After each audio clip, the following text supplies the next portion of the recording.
வணக்கம். அறம் சொல்லும் திருக்குறள். இந்த பகுதியில் இன்றைக்கு அதிகாரம் 12 நடுவு நிலைமை. குறள் எண் 5.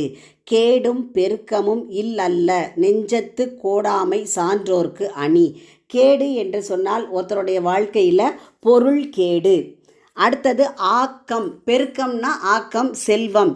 அப்போது ஒருத்தருடைய வாழ்க்கையில் துன்பமும் இன்பமும் நிலையானது அல்ல. அதாவது எல்லா நேரத்துலையும் அவங்க கஷ்டப்பட்டுட்டே இருப்பாங்க அப்படிங்கிறது கிடையாது. அதே மாதிரி எல்லா நேரத்துலையும் அவங்க செல்வ வளத்தோட இருப்பாங்க அப்படிங்கிறது இல்லை. கேடும் ஆக்கமும் வாழ்க்கையில் மாறி மாறி தான் வரும். அதாவது இன்பமும் துன்பமும் மாறி மாறி வரக்கூடியது. இப்போ ஒருத்தர் எப்பயுமே அவங்களுடைய வாழ்க்கையில் செல்வ செழிப்போட சந்தோஷமாகவே இருப்பாங்க அப்படிங்கிறதுக்கு உத்தரவாதம் கிடையாது. அதே மாதிரி அவங்க வாழ்க்கையில் எப்போவுமே கஷ்டப்பட்டுட்டே இருப்பாங்க. அதாவது பொருளால் கேடு வரும், வாழ்க்கையில் தாழ்வு வரும் அப்படிங்கிறது கிடையாது. அப்போ இது ரெண்டுமே இயற்கையாக வரக்கூடியவை. அதனால சான்றோர் என்ன செய்யக்கூடாதுன்னா நடுவு நிலைமை தவறக்கூடாது. நெஞ்சத்து கோடாமை. கோடாமை அப்படின்னா நடுவு நிலைமை தவறாமல் இருத்தல். சான்றோர்க்கு அணி அப்படின்னா அழகு.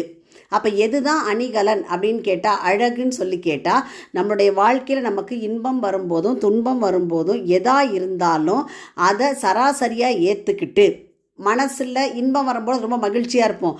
அதே மாதிரி துன்பம் வர காலத்தில் பொறாமை, கோபம் இதெல்லாம் அதிகமாயிடும். அப்போ அந்த மாதிரி நேரங்களில் நடுவு நிலைமை தவறாமல் இருத்தல் சான்றோர்க்கு அழகு. அப்போ ஒரு மனுஷன் தன்னுடைய வாழ்விலே பொருளால் உயர்வு வந்தாலும் சரி, பொருளால் தாழ்வு கேடு வந்தாலும் சரி, நடுவு நிலைமையிலிருந்து தவறக்கூடாது என்பதை குறள் வலியுறுத்துகிறது. வாழ்வில் தாழ்வும் உயர்வும் இயற்கையாக வரக்கூடியவை. தாழ்வு தான் அந்த பொருள் கேடு. இதனால் சான்றோர் நடுநிலைமை தவறக்கூடாது. அதுதான் அவங்களுக்கு அழகு. இது துன்பத்திலையும் இன்பத்திலையும் நடுவு நிலைமையை வலியுறுத்துகிறது. அப்போது இன்பத்திலையும் துன்பத்திலையும் மனதை நடுநிலைமையோடு சமமாக வைத்திருப்பதை இந்த குறள் வலியுறுத்துகிறது. குறளின் பொருள்: கேடும் ஆக்கமும் வாழ்வில் இல்லாதவை அல்ல. ஆகையால் நெஞ்சில் நடுவுநிலைமை தவறாமல் இருத்தலே சான்றோர்க்கு அழகாகும். மீண்டும் குறள்: கேடும் பெருக்கமும் இல்லல்ல நெஞ்சத்து கோடாமை சான்றோர்க்கு அணி.